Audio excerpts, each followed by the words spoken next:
Hello there, everybody, and welcome. Why Ayo and Teo's career died after Rolex? I actually like their songs and their dancing included because it was fire. Now, picture this. It's 2017 and you're in the car driving home from work, Uh-huh, school, or just riding around. And on the radio, you hear this catchy song playing. That song being Rolex by Ayo and Teo. Two artists that you may have never even heard of, but a duo that blew up because of this song. Maybe you think they'll be the next big thing, or maybe you think the song was trash. But one thing was for sure, Ayo and Teo made a viral song that as of today has generated almost 1 billion views. But just like the song, you don't really see or hear much about Ayo and Teo in the media or playing on the radio in the car like back in 2017. So what do? You search them up on YouTube and find that their most recent projects and songs have struggled to even crack 100,000 views. And it seems like they dropped off the face of the earth while still producing and releasing new music. Now the question that I have, and others may have as well, is what happened to this duo? And why were they such a quick flash in the pan? So today on the channel, we'll talk about Ayo and Teo and what happened to their careers after Rolex stopped being played on the radio. Now Ayo and Mateo grew up in Michigan. As kids, they practiced a bunch of different instruments and also danced. During their DJ Vlad interview, Ayo told Vlad that they were dancing all the way back from the age of 1 year old. They would practice daily to get better with dancing and started to win different Get an education that fits your life and bro. your budget with the most I want to be able affordable to dance college up there. tuition in the talent shows for their schools. Just gotta practice it. Oh, we did everything. I was hooping before I started dancing and stuff. Yeah, we was doing everything. I was doing I played trombone for like 7 years. So yeah, we were always like in music. We played piano, we play a lot of instruments. Like we were doing everything, but dancing was like we loved dancing. Like when it got to that dancing talent shows and stuff. We never lost a talent show. Yeah, we always win the talent show. But Damn. like we were like it's so hard to explain because we did everything a normal kid would do, but like we did everything. But dancing was the really good thing that we were really good at. I read before that you guys started dancing around age 5 or so in a different interview. One, you started dancing. Okay, so pretty much when you was walking, you was getting down. Yeah, I got my first radio at 1. I got that one on VCR on the tapes. Yeah. That's and then crazy. he started dancing when he was a little baby too. Little baby, and like your family around you kind of propelled you into that, huh? Yeah. But the duo was not able to upload their dancing skills for the world to see until they hit high school. Ayo and Teo's dad was strict and banned social media until they were older. When that time eventually came when Mateo was able to create a channel, Ayo and Teo was born. The duo uploaded their very first video to YouTube back in November of 2014. Ayo told Vlad during that interview that the very first video received 6,000 views, and the second video ever uploaded to the channel took off with over 100,000 views. This was due to the popularity with dance videos and dance challenges that went hand in hand for Ayo and Teo and their channel back in 2014. The dance videos took their channel to the next level, and before they even knew it, they started to build a fan base. The duo started opening for many different acts like I Heart Memphis and eventually hit a big milestone. Ayo and Teo stumbled across a new dance move, and later it would be called the reverse. Yeah, this pretty much was taking a clean. famous dance move and doing it in reverse. But this captivated thousands of fans, and it seemed like everyone was trying to master the reverse, and in no time, the duo's videos were getting hundreds of thousands of views per video. And it wouldn't take long before a big artist reached out to Ayo and Teo to be in a music video.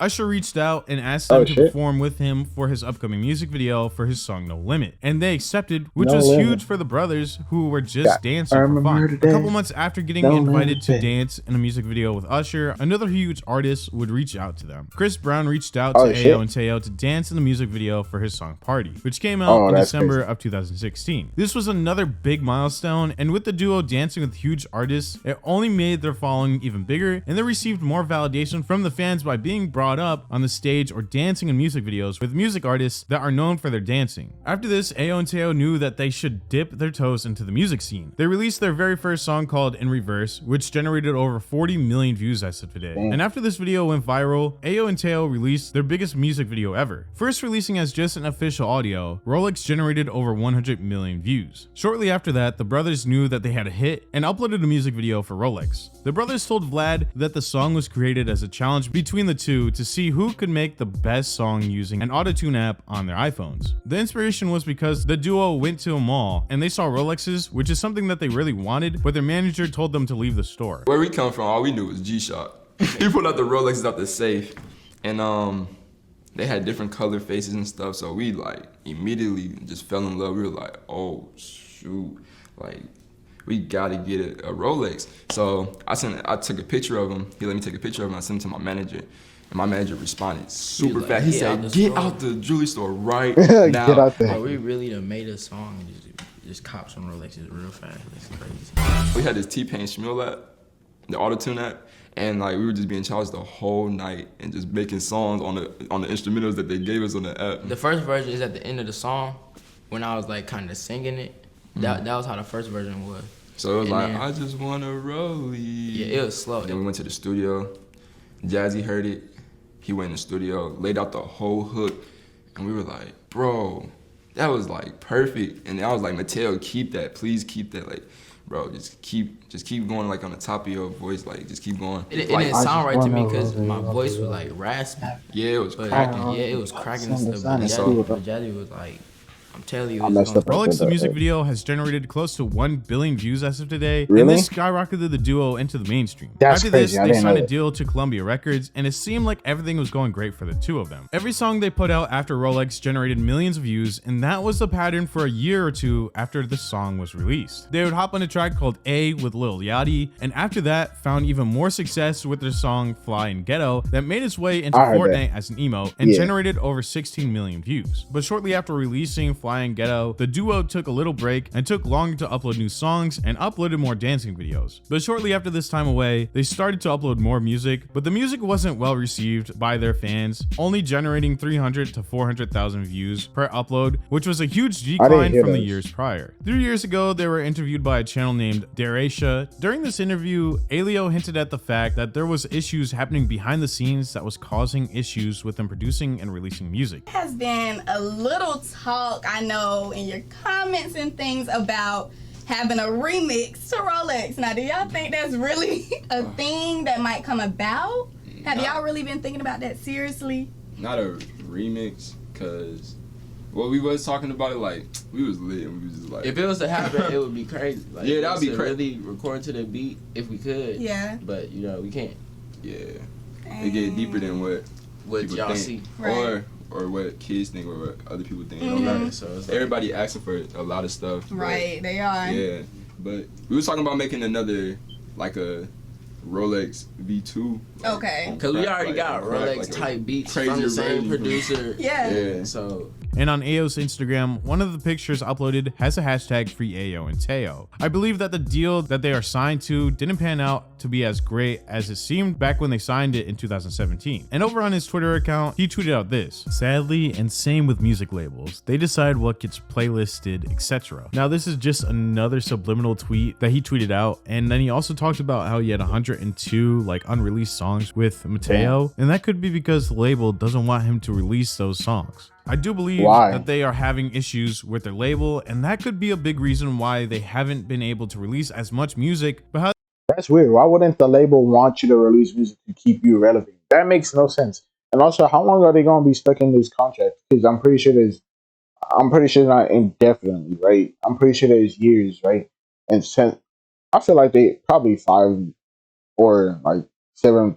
I feel like it's 5 or 10 more years, and then their contract might be up. they can still release dance videos without having any issues with the label. We see it a bunch with young artists that sign deals not realizing that the deal really isn't in the favor of them, but in the favor of the label, which will make the artists hold out on new projects or singles until their contract is either up or they are bought out. In 2020, the duo made their way onto TV with their very own show called The Sauce, where the two would travel across America to find dancers. They were the hosts and Usher was the judge. And during this show, I guess they would have these dancers go against each other, and then Usher would judge them, and depending on who won, they got some type of money. This show only lasted for a season though, before Quibi, the platform that the show was playing on, was inevitably shut down. But that didn't slow them down that much, and they still continued to upload videos onto their YouTube account. Ayo and Teo have only released 2 projects since releasing Rolex and getting signed to a record deal. The first being an EP called Bring a Friend that was released in 2020, and the last one being called Power, but since then, the music and projects have been slim to none. Over on their YouTube channel, they have struggled to maintain the same viewers that watched their videos before. But even though they did lose that viewership, it does seem like they still have dedicated fans. At least that's what it shows in the comments of the newest videos that they have uploaded to their channel. Just a lot of positive comments, which either means that they do have a lot of fans or that they are blocking or filtering some of the negative comments in order to make them look better than what they actually are. And so they don't get negative feedback on their newer songs and the newer things that they're trying in their songs. Also, their AO and Teo account on Instagram hasn't been updated or any new activities since a couple years ago, and I had to go search for Alio's Twitter and Instagram. It does seem like outside of their dancing skills, the fans don't know them on a more personal level, which is why they don't have a big returning fan base, even though they grew their YouTube account all the way up to 6 million subscribers. If fans don't know you on a personal level, or even know you on somewhat personal level, they won't feel obligated to continue to watch you or continue to support you. Their label could also be a big reason why they didn't succeed past Rolex, and it does seem like AO makes comments about the label whenever he can. But why do you think AO and Teo fell off? And do you ever think that they could release a song that could put them back on the map?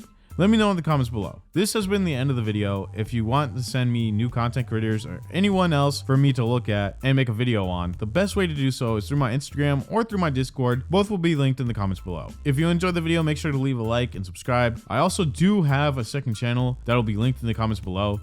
It just makes no sense. Why would a label stop their artists from releasing music? Like that? I don't get that, bro.